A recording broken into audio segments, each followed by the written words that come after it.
Hello friends, welcome back to my channel Rainbow. और मोगरा जो होता है गर्मी का बहुत ही बढ़िया फ्लावरिंग करने वाला प्लांट होता है।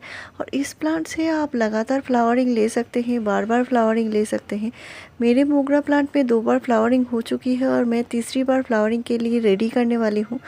तो ये जो मोगरा प्लांट होता है, आप जितनी बार चाहे इस मौसम में उतनी ही बार अपने प्लांट से फ्लावरिंग ले सकते हैं। और मेरे मोगरा प्लांट पे आप देख सकते हैं किससे गुच्छों में कलियां बन रही हैं और पूरा प्लांट फ्लावर से भरा हुआ है। मोगरा के प्लांट के ऊपर मैंने प्लेलिस्ट बनाया हुआ है, उसमें अलग अलग तरह के फर्टिलाइज़र दिया हुआ है, अलग अलग प्लांट केयर दिया हुआ है, किस सीज़न में कैसे प्लांट केयर करनी है। तो सारा फर्टिलाइज़र और केयर इसके मोगरा के प्लांट के ऊपर दिया हुआ है, आप देख सकते हैं। और मोगरा जो प्लांट है इसको फुल सनलाइट पसंद होती है, यानी गर्मी का ये बेस्ट पौधा माना जाता है और इसको गर्मी पसंद होती है। गर्मी तो आप इसे बैल्कनी में ना रखें, इसको खुली जगह पर छत पर रखें या टेरेस पर रखें, तो ये ज़्यादा से ज़्यादा फ्लावरिंग करेगा। लेकिन आपके यहाँ अगर 40-45 डिग्री जा रहा है टेम्परेचर, तो एक काम आप कर सकते हैं, शाम को सूरज ढलने के बाद थोड़ी जब मिट्टी ठंडी हो जाए, इसके बाद प्लांट के ऊपर अच्छे से पानी की शावरिंग कर दीजिए। इससे मोगरा के प्लांट में गर्मी का इतना इफ़ेक्ट नहीं रहेगा। और पौधे की मिट्टी में नमी बनाए रखें तो ये पौधा ज़्यादा से ज़्यादा ग्रोथ करता है और फ्लावरिंग करता है। तो मेरे प्लांट में दूसरी बार फ्लावरिंग हो चुकी है और अभी मैं फिर से प्लांट को रेडी करने वाली हूँ तीसरी बार फ्लावरिंग के लिए। और इसके लिए ट्रिमिंग करना बहुत ज़रूरी होता है।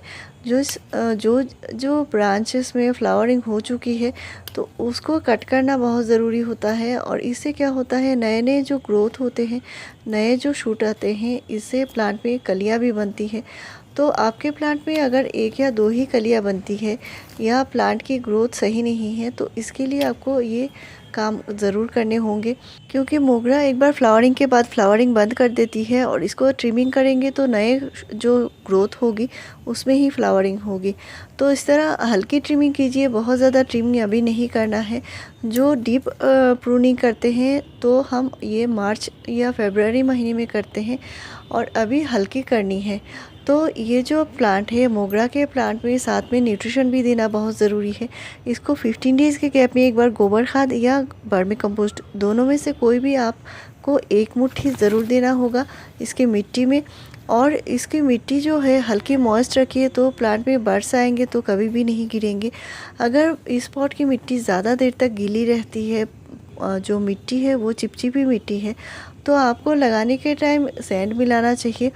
और चिपचिपी मिट्टी में क्या होता है, पानी ज़्यादा देर तक ठहरे रहते हैं तो कभी कभी ऐसा होता है जो कलियां होती हैं वो भी गिर जाती हैं प्लांट की। तो इस बात का ध्यान रखिए और इसका जो ड्रेनेज होल है वो अच्छे से चेक कर लीजिए। तो इस प्लांट में मैं क्या क्या फर्टिलाइज़र दे रही हूँ ये मैं आगे बताऊँगी। और इस प्लांट में जो फर्टिलाइज़र दे रही हूँ मैं गीली मिट्टी में दे रही हूँ, क्योंकि मेरे यहाँ बहुत ज़्यादा बारिश हो रही है और बारिश की वजह से प्लांट में होममेड फर्टिलाइज़र जो हम घर में बनाते हैं ऑर्गेनिक फर्टिलाइज़र, ये देना बिल्कुल पॉसिबल नहीं है और देने से हो सकता है प्लांट में फंगस का इशू आए। तो सबसे पहले होता है प्लांट की ग्रोथ के लिए नाइट्रोजन बेस्ड फर्टिलाइज़र, जैसे काव डंग कंपोस्ट हो गया या वर्मी कंपोस्ट। इन दोनों में से आपको कोई भी एक ज़रूर देना होगा। और अगर केमिकल फर्टिलाइज़र देना चाहते हैं, आप यूरिया भी दे सकते हैं, तो वो मैं इस्तेमाल नहीं करती। मैं काव डंग कंपोस्ट या वर्मी कंपोस्ट इस्तेमाल करती हूँ 15 डेज़ के गैप में। साथ में मैंने अभी फर्टिलाइज़र बनाने के लिए 1 मुट्ठी काव डंग कंपोस्ट लिया है, यानी गोबर की खाद 1 मुट्ठी लिया है। साथ में 1 टीस्पून मैं वुड-ऐश मिला रही हूँ और ये मैं अपने 2 प्लांट के लिए रेडी कर रही हूँ। तो वुड-ऐश में क्या होता है, यानी राख में, लकड़ी की राख में कैल्शियम होता है, पोटाशियम होता है, हल्की मात्रा में फॉस्फोरस होता है और कई सारे न्यूट्रिशन होते हैं। साथ में मैं माइक्रो न्यूट्रिएंट्स यानी जो सीवीड ग्रेन्यूल्स है ब्लैक कलर का वो दिया है। सीवीड ग्रेन्यूल्स मैंने 1 टीस्पून दिया है और ये मैं दे रही हूँ डीएपी ½ टीस्पून दिया है। साथ में मैं पोटाश ½ टीस्पून दे रही हूँ। और ये जो फर्टिलाइज़र बनेगा ये एक कंप्लीट फर्टिलाइज़र बनेगा। तो ये मैं पोटाश साथ में इसलिए दे रही हूँ ताकि प्लांट में कलियाँ भी बने। अगर आप बाद में बनाना पील का फर्टिलाइज़र दे सकते हैं तो लिक्विड तरीके से आपको 7 से 10 दिन के गैप में ज़रूर देना है। अगर आपके यहाँ बारिश नहीं हो रही है तो आप ये फर्टिलाइज़र यानी बनाना पील का जो लिक्विड फर्टिलाइज़र है वो इस्तेमाल कर सकते हैं। तो मैंने यहाँ पे चॉक पाउडर बनाया है जो लिखने का जो काम आता है, ब्लैक बोर्ड में लिखते हैं। इस चॉक पाउडर ले लिया है और ये कैल्शियम का स्रोत होता है। कैल्शियम पौधे में देना ज़रूरी होता है, इससे भी कलियाँ बहुत जल्दी बनती है और मोगरा में कैल्शियम की ज़्यादा ज़रूरत होती है। तो मैंने यहाँ पे डीएपी लिया है यानी डाई अमोनियम फॉस्फेट, और इसमें नाइट्रोजन होता है, साथ में फास्फोरस भी होता है। तो इसके लिए मैंने यहाँ पे बोन मील का इस्तेमाल नहीं किया है। और मैंने यहाँ पे पुराना गोबर खाद लिया है, 1 साल पुराना गोबर जो खाद होती है वो लिया है। आप वर्मी कंपोस्ट भी यूज़ कर सकते हैं।